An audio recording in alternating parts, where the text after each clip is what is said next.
அனைவருக்கும் வணக்கம். இந்த வீடியோ ரொம்ப நாள் கழிச்சு நம்ம யூடியூப் சேனலில் வரேன். ஆக்சுவலாக நம்மளுடைய பழைய யூடியூப் சேனல் வந்து என்ன ப்ராசஸ் ஆச்சுன்னு தெரியல. மானிட்டைசேஷன் ஆச்சு, அதை மானிட்டைசேஷன் பண்ணோம், அது திரும்ப பிளாக் ஆகியிருக்கு. ஸோ அந்த டைமில் இந்த சேனல் ஒன்று ஸ்டார்ட் பண்ணோம் ஸ்போர்ட்ஸ் கிளப்காக.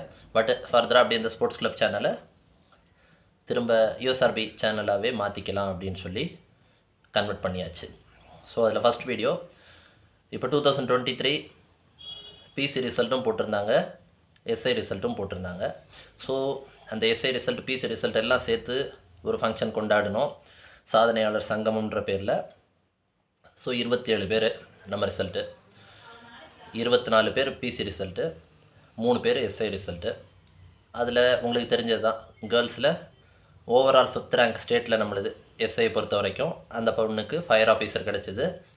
அதே போல் பிசியை பொறுத்த வரைக்கும் கேர்ள்ஸில் ஸ்டேட்டில் 4th ரேங்க்கும் நம்மளுடையது. 80+ மார்க் எடுத்திருந்தாங்க, 81.5 சம்திங் எடுத்திருந்தாங்க. ஸோ அந்த ஃபங்க்ஷன்ஸ் ஒரு வழியாக முடிஞ்சுது. ஸோ அதில் உள்ள ஹைலைட்ஸை உங்களுக்கு இந்த வீடியோவில் பின்னாடி ப்ளே பண்ணுறேன், பாருங்கள். ட்ரைனிங் எப்போ அப்படின்றது தான் உங்களுக்கு நிறைய கேள்விகள் இருக்குது. அதில் முதல் கேள்வி, பிசிக்கு எப்போ ட்ரைனிங் வரும்? முதல் விஷயம் நல்லா தெரிஞ்சுக்கோங்க, ஃபயர்மேனுக்கான மெடிக்கல் இப்போ தான் நடந்துகிட்ருக்கு. அதுவும் எங்கள் டிஸ்ட்ரிக்டில் இன்னும் ஃபயர்மேனுக்கான மெடிக்கல் நடக்கலை, ஃபயர் ஆஃபீஸருக்கான மெடிக்கலும் இன்னும் நடக்கலை. ஸோ ஒரு ரெக்ரூட்மெண்ட் ப்ராசஸ் முடிஞ்சிச்சுன்னா சிஎம் அப்பாயின்மெண்ட் ஆர்டர் கொடுப்பாங்க ஒரு ஸ்பெசிஃபிக் நம்பர் ஆஃப் கேண்டிடேட்ஸுக்கு. ஸோ ஃபயர் சர்வீஸ்லேயும் அந்த மாதிரி சிலருக்கு கொடுப்பாங்க, நம்ம கூடயே சேர்த்து தான் நடத்துவாங்க. அப்போ ஃபயர் சர்வீஸில் ஃபயர்மேன் செலக்ட் ஆன ஸ்டூடெண்ட்ஸ் கொஞ்சம் பேருக்கும், ஃபயர் ஆஃபீஸர் செலக்ட் ஆனவங்களுக்கு கொஞ்சம் பேருக்கும் கொடுப்பாங்க அப்பாயின்மெண்ட். சிஎம் கையால் அப்பாயின்மெண்ட் ஆர்டர் கொடுப்பாங்க. அதுக்கப்புறம் தான் நம்ம டிஸ்ட்ரிக்ஸில் எஸ்பி ஆஃபீஸில் கொடுப்பாங்க. ஸோ இன்னும் மெடிக்கலே முடியாத பட்சத்தில் இவங்களுக்கான அப்பாயின்மெண்ட் ஆர்டர்ஸ் இனி ரெடியாக இருக்காது, முதல் விஷயம். ஸோ இந்த மெடிக்கல் எல்லாமே ப்ராசஸ் முடிஞ்சதுக்கப்புறம் தான் அப்பாயின்மெண்ட் ஆர்டர்ஸ் ரெடியாகும். அப்புறம் சீஃப் மினிஸ்டர் ஒரு டேட் கொடுப்பாங்க, அந்த டேட்டில் ஃபங்க்ஷன் வச்சு தான் அப்பாயின்மெண்ட் ஆர்டர் கொடுப்பாங்க, முதல் விஷயம். அதுக்கப்புறம் தான் அவங்களுக்கு training. So training centres allocate ஆகிடுச்சு அப்படின்ற பிடிஎஃப் ரொம்ப காலத்துக்கு முன்னாடி எல்லாருக்கும் தெரியும். ஸோ அதை பற்றி இப்போ பிரச்சனை கிடையாது, யாருக்கு எங்கே டிஎஸ்பிக்கு எங்கன்றதெல்லாம் நீங்களே தெரிஞ்சிருக்கும். கேர்ள்ஸுக்கு 3 பிஆர்எஸும் மீதி பாய்ஸுக்கு அப்படின்றது உங்களுக்கே தெரிஞ்சிருக்கும். ஸோ அதை பற்றி சொல்கிறதுக்கு இங்கே ஒன்றும் இல்லை. ரெண்டாவது விஷயம், பிசி இந்த வருஷம் வருமா வராதா? பிசி 100% இந்த வருஷம் வராது. 2024 அப் டு December 31 பிசி கண்டிப்பாக கிடையாது, அதில் டவுட்டே வேண்டாம். மூணாவது கேள்வி, எஸ்ஐ வருமா அப்படின்னா கண்டிப்பாக எஸ்ஐ வரும், இந்த வருஷமே வரும் எஸ்ஐ. ஸோ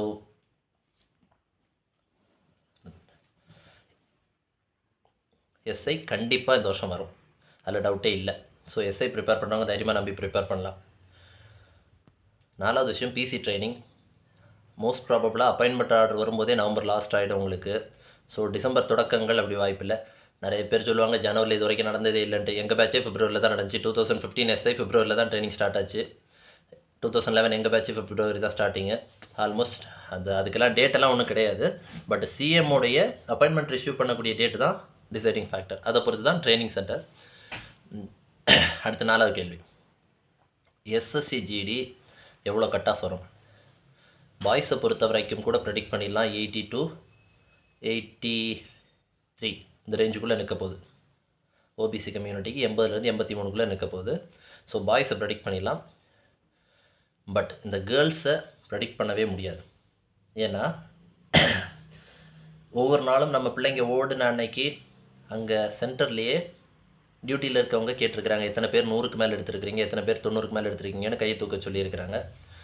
அப்போது கை தூக்கும்போது கவுண்ட் எண்ணுனது, நம்ம பிள்ளைங்க சொன்ன கவுண்ட் வச்சு எண்ணுனா 90 அபோவே அப்ராக்சிமேட்டாக 25-26 பேர் கை தூக்கியிருக்கிறாங்க சிவகங்கை சென்டரில் மட்டும். அப்போது ஆவடி பார்க்கணும் நம்ம.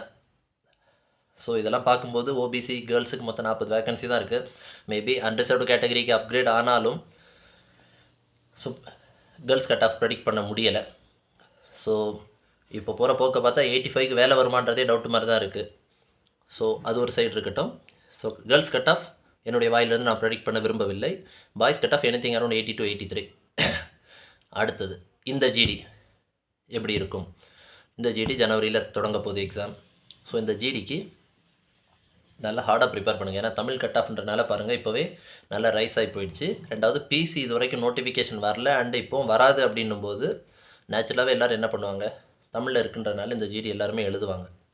ஸோ அதனால் கொஞ்சம் ஹார்டாகவே ட்ரை பண்ணுங்கள். டிஎன்பிஎஸ்சி ஆஸ்பிரன்ஸ் 25 கேலண்டர் விட்டுட்டனால அவங்க அந்த சைட் ஷிஃப்ட் ஆகிடுவாங்க. ஸோ அவங்க உங்களுக்குள்ளே வரமாட்டாங்க, இந்த தடவை யூனிஃபார்ம் சர்வீஸ் காம்படிஷனுக்குள்ளே வரமாட்டாங்க. ஸோ நல்லா பண்ணுங்க. சின்ன சஜஷன் என்ன ஐடியா கொடுங்க அப்படின்னு கேட்டிங்கன்னா, பிசி எக்ஸாம் பாஸ் பண்ணணும் அப்படின்னா 24 அவுட் ஆஃப் 24 ஃபிசிக்கல் உங்கள் கையில் இருக்கணும். இருக்கிறவங்க நீங்கள் 60 போட்டிங்கன்னா கூட 84 எடுத்து வேலைக்கு போகலாம்.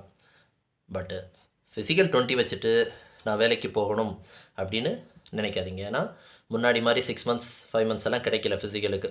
40 டேஸ் 45 டேஸ்க்குள்ளே தான் ஃபிசிக்கல் டைம் கிடைக்குது. ஸோ ஃபிசிக்கலுக்கு பெரிய டைம் கிடைக்காது. ஃபிசிக்கல் பண்ணலைன்னா ஓவரால் கிடைக்காது.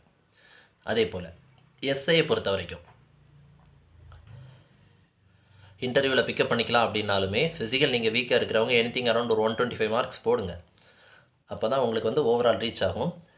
ஸோ ஸ்போர்ட்ஸ் கோட்டா ஓப்பன் கோட்டாக்கெல்லாம் எஸ்ஐயில் பெரிய வித்தியாசம் கிடையாது. அதனால் ஸ்போர்ட்ஸ் கோட்டா வாங்குறதும் வாங்காமல் இருக்கிறதும் பருத்தி முட்டை குடோன்லேயே இருக்கலான்ற கதை தான். பிசிக்குமே உங்களுக்கு தெரிஞ்சிருக்கும் அரௌண்ட் 78 வந்துருச்சு ஸ்போர்ட்ஸ் கோட்டா. மேபி அடுத்த தடவை ஒரு 80 வரைக்கும் வந்தாலும் வந்துடும் பிசி. ஸோ அதனால் எல்லாமே ஓப்பன் கோட்டாக்கு தக்கன படிச்சிட வேண்டியதான். எல்லாருமே அரௌண்ட் ஒரு 60 மார்க்குக்கு படிச்சிட்டிங்கன்னா வேலை மிச்சம். ஸ்போர்ட்ஸ் கோட்டாக்காரங்க ஒரு 55க்கு மேலே படிச்சிட்டிங்கன்னா நல்லது. ஸோ இது என்னுடைய அஃபீஷியல் சேனல் தான். ஸோ தாராளமாக டிஎன்யூஎஸ்ஆர்பி ஃப்ரீ கோச்சிங் சென்டர் சேனலை இந்த சேனலில் சப்ஸ்கிரைப் பண்ணிக்கோங்க. இனி பின்னாடி அடுத்த வீடியோவில் எங்கள் ஃபங்க்ஷனோடைய கிளிம்ஸை நான் வந்து உங்களுக்கு வீடியோவாக போடுறேன். எங்கள் சக்ஸஸ் அச்சீவர்ஸ் இன்ட்ரோ வீடியோ எல்லாமே அதில் அழகாக போட்டுட்ருக்கிறேன், பாருங்கள். ஸோ எங்கள் சேனலை சப்ஸ்கிரைப் பண்ணிக்கோங்க. அந்த சேனல் ஒன்ஸ் ஆக்டிவேட் ஆச்சுன்னா மேபி அந்த சேனல்லையும் சேம் டைமில் ரெண்டுமே பேரலாக போஸ்ட் பண்ணுவேன். இன்னொரு விஷயம், நீங்கள் ஏன் மெட்டீரியல்ஸ் எதுவுமே ஆன்லைனில் போடுறதில்ல அப்படின்ட்டு. ஆன்லைனில் தியரி கிளாஸ் எடுக்கிறதுக்கு கிட்டத்தட்ட 1 லட்சம் சேனல்ஸ் இருக்குது, 1 லட்சம் கோச்சிங் சென்டர்ஸ் இருக்குது. எல்லாருமே அதில் நடத்திட்டு தான் இருக்கிறாங்க. ஸோ நான் நடத்தி நீங்கள் பெருசாக படிக்கிறதுக்கு என்கிட்ட ஒன்றுமே கிடையாது. இது எக்ஸ்க்ளூசிவாக ஆஃப்லைன் கோச்சிங் சென்டர் தான். நேராக படிக்கிறவங்களுக்கு மட்டும்தான் என்னுடைய சென்டர் சூட் ஆகும். என்னுடைய மோட் ஆஃப் டீச்சிங்கும் அதுக்கு மட்டும் தான் சூட் ஆகும், ஆன்லைனுக்கு சூட் ஆகாது. அந்த ஒரு காரணத்துக்காக தான் நம்ம போடுறதில்ல. மற்றபடி எங்கள்கிட்ட வேறு ஒரு விசேஷமும் ஒளிச்சு மறைச்சி பண்ணுறதுக்கு ஒன்றும் கிடையாது. So all the best for the aspirants. உங்களுடைய டவுட்டுக்கும் என்னுடைய பதிலுக்கும் ஆல்மோஸ்ட் மேட்ச் ஆகிருக்கும்னு நினைக்கிறேன். இதில் உங்களுக்கு கான்ட்ரவர்சி இருந்தால் ஒன்றும் பிரச்சனை இல்லை. பட் என்ன கான்ட்ரவர்சி இருந்தாலும் நான் சொல்லியிருக்கிறதெல்லாம் கண்டிப்பாக நடக்கும். So all the best. Thank you.